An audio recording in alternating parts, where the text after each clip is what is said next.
The Tyranids are coming.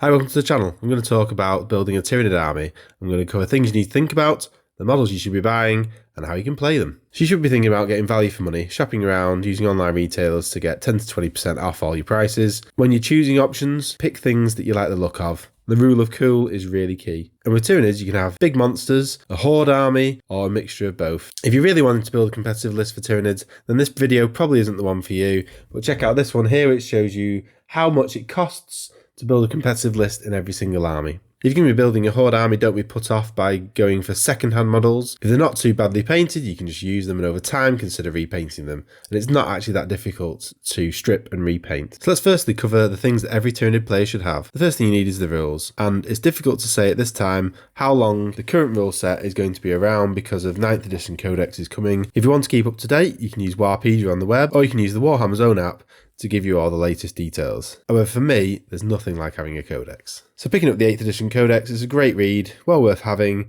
and it has everything you need to play. However, consider that in the next 2 to 3 months, there might be a new codex arriving. One of the key books that have extended Tyranid rules is the Blood of Baal book from the Psychic Awakening series. Really good, and if you're playing competitively, you definitely need this to be able to get anywhere. However, it's only a few pages, it's a lot of money to spend. Maybe you can get a copy of someone else's to have a look, or just use online resources. You've even got Altaria's mission book arriving soon, which is going to have some Tyranid rules. Often the best way to start an army is to take the start collecting box, because you do get some cost savings built in. For the Tyranid one, you get the Broodlord, Gene Stealers, and a Trigon. To be honest, the Trigon isn't that useful at the moment, but it is a cool model if you're just doing it for hobby and for fun. The Broodlord that comes with it has a decent melee profile, has psychic powers, it buffs Gene Stealers, which also come in the box set, and especially if you're going to play Gene Stealers, which is one of the best Tyranid infantry options at the moment. I'll come to them in a little while. The start collecting set isn't giving you enough to build an army, and the problem with Tyranids, especially if you're going to go horde, is you need a lot of them. One thing to think about is the 9th edition codex on the way is they'll also release a new combat patrol, which will probably come out at £85 in the UK, and that will also be pretty hot. So really what you need is some extra units. Let me go through all the ones which are must-haves,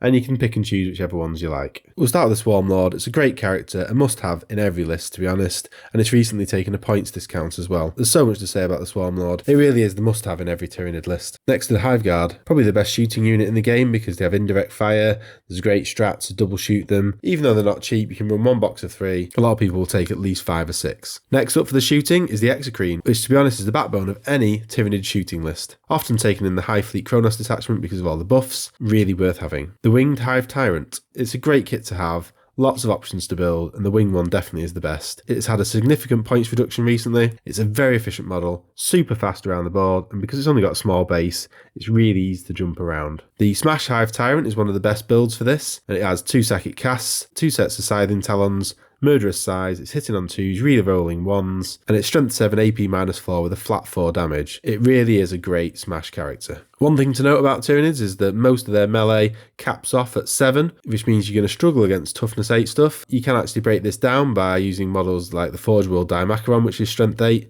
but that does come at a cost. Next is the Lictor, which I've already done a video about, so please check that out. But it's Tyranid's best utility unit, and they are great in the 9th edition game for getting points. You got the Zoanthrope and the Neurothrope from the same kit. You probably have to buy 2 kits just to build it all as it is, and you'll have 5 Zoanthropes. I've got a video about that as well. Please check it out, and they create a really powerful psychic bomb. Thinking about the troops and objective secured units, you've got the Termagants and the Hormagaunts, which are the Horde Gribblies. The Hormagaunts are considered an upgrade, and they're only 1 point more than a Termagant. Essentially, take as many of them as you can fit in with your points remaining. The Gene Stealer is probably the best infantry model for the Tyranids.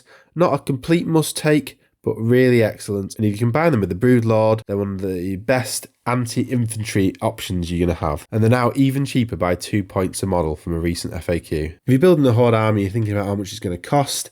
Tyranids are probably one of the more expensive armies to build that kind of army from because of the amount of models you get. If you take a Gauntlet box for £22.50 in the UK and you consider that it's only 60 points on the table for 10 models, that works out about 37.5 pence per point. Now compared to the other factions where they've got hordes like Orcs, Astra Militariums, Kitari Rangers and Necron Warriors, you can see that only the Astra Militarium works out at a more expensive cost. So definitely consider the second-hand options when you're buying your horde units, because actually your paint job isn't as important for those. I hope you found this a useful overview of the Tyranid army. Let me know in the comments if you're going to start one as well, and take it easy. See you again.